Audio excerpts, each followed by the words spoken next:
Welcome to today's deep dive. We're looking at a topic, well, actually you found it fascinating. Yeah. The idea that the Quran, a text over 1,400 years old, Wow. might actually have some pretty surprising scientific insights. Hmm. And we're diving into a podcast discussion Okay. that analyzes this, focusing specifically on word frequencies in the Quran. Hey, ChatGPT, what's the percentage of land and sea in the world? And he it is who has made the sea subservient, so you may eat fresh tender meat from it and bring forth from it ornaments which you wear. And you see the ships plowing through it, and he has made the rivers to flow. Quran Surah Al-Nahl, 16:14. Cleophy, the land is about 29% and the sea, or water, is about 71%. All right, could you check the Quran if it is mentioned in it the book came down to earth from heavens almost 1,400 years earlier? Cleophy, in Quran, land is mentioned 13 times and the sea 32 times, totaling 45 mentions. The calculations show that land makes up approximately 28.888%, 13/45, and sea approximately 71.111%, 32/45, reflecting their proportions as described in the Quran.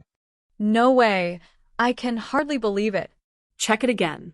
It's known that land makes up about 29% of the Earth's surface, while the sea, or water, accounts for about 71%, as discovered by scientists recently. Yet, the Quran mentioned 1,400 years ago that land is approximately 28.888% and sea is around 71.111%. I'm truly amazed. Yes, Cleophy, it's quite astonishing. How could this ancient book, the Quran, possess such knowledge?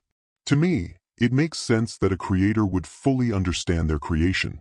For example, if I build a car, I would know its weight, dimensions, and speed because it's my creation. Similarly, the creator of the universe surely knows the amount of water on earth and the extent of its land.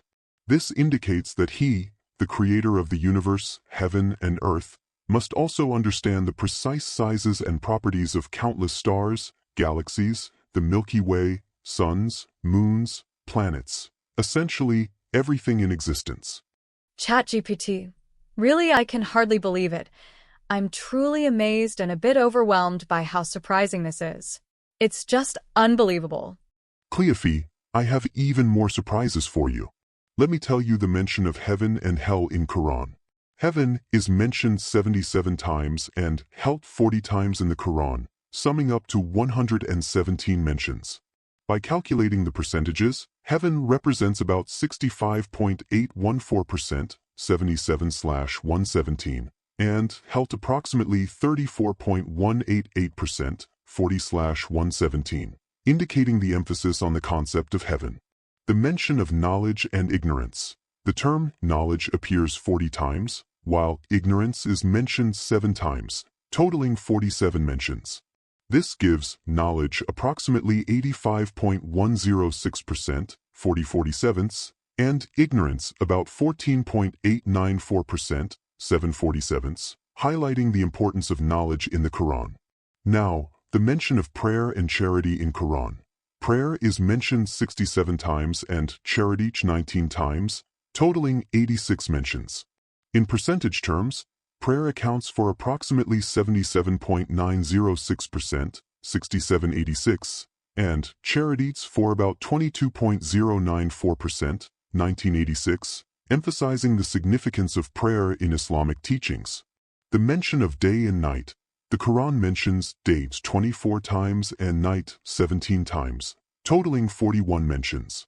When calculating the percentages, day accounts for approximately 58.537%, 24/41, and nights for about 41.463%, 17/41, reflecting their significance in the Quran.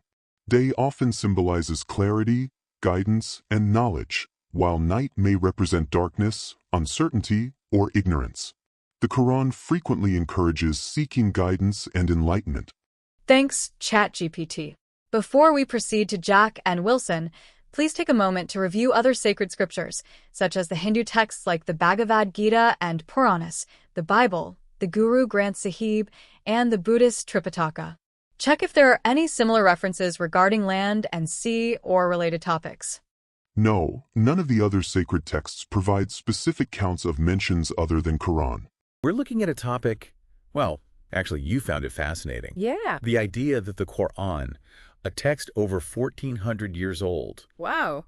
might actually have some pretty surprising scientific insights. Mm. And we're diving into a podcast discussion Okay. that analyzes this, focusing specifically on word frequencies in the Quran. Interesting. It's intriguing, right. Yeah, so what's so fascinating about this is that they're using word frequencies as a lens to kind of understand the text, you know? Yeah. It's not about trying to prove or disprove anything about, you know, religious beliefs or anything like that. Yeah. It's more about exploring, like, a different method of analysis, a thought-provoking one, really. So this podcast, it's called Cleophy, Okay. and it's pretty popular. Over 4,000 daily listeners. Wow, that's a lot. In this episode, Cleophy's chatting with ChatGPT. Okay. And they start off by asking about the percentage of land and sea on Earth. Oh, A question that, obviously we know, could only be accurately answered with the advent of modern science. exactly. So, ChatGPT gives the answer we'd all expect. Okay. Roughly 29% land and 71% sea. Yeah, makes sense. But then, Cleophy asks ChatGPT to look at those proportions Okay. based on, get this, mentions in the Quran. Oh, wow. And this is where it gets really interesting. I'm hooked. So the Quran mentions land 13 times and sea 32 times, according to their analysis.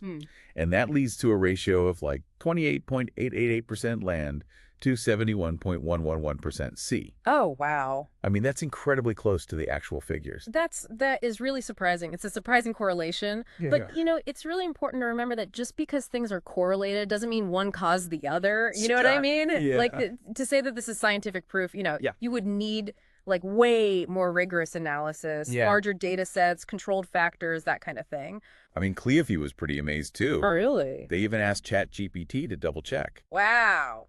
But the podcast doesn't stop there. Okay. They go on to analyze other word frequencies in the Quran, Like what? comparing pairs like heaven and hell, for example. Okay, so now this is where we start to see the potential of this kind of analysis. Yeah. By examining, you know, how often certain words appear, Yeah. we might be able to get some insights Okay. into the values and themes of the text, right? So, for example, heaven appears 77 times, while hell only shows up 40 times. Interesting. What do you think about that? Well, I don't know. It makes me think about how the Quran emphasizes like the rewards of doing good deeds and God's mercy. You know, it could also be seen as like a message of hope for believers, right? That's a good point. Yeah. Then they compare knowledge and ignorance. Okay. Knowledge is mentioned 40 times compared to just 7 mentions of ignorance. That really aligns with that emphasis on seeking knowledge in Islamic tradition, right? Yeah. Like, knowledge is seen as a fundamental pillar of faith. Yeah. And, like, the Quran encourages believers to reflect, you know, to question, to learn. Absolutely. And then there's prayer versus charity. Okay. Prayer is mentioned 67 times and charity 19 times. So what could we take away from that? Well, I'm thinking it maybe highlights the importance of ritual prayer in Islam. Okay. Prayer is seen as a direct connection with God.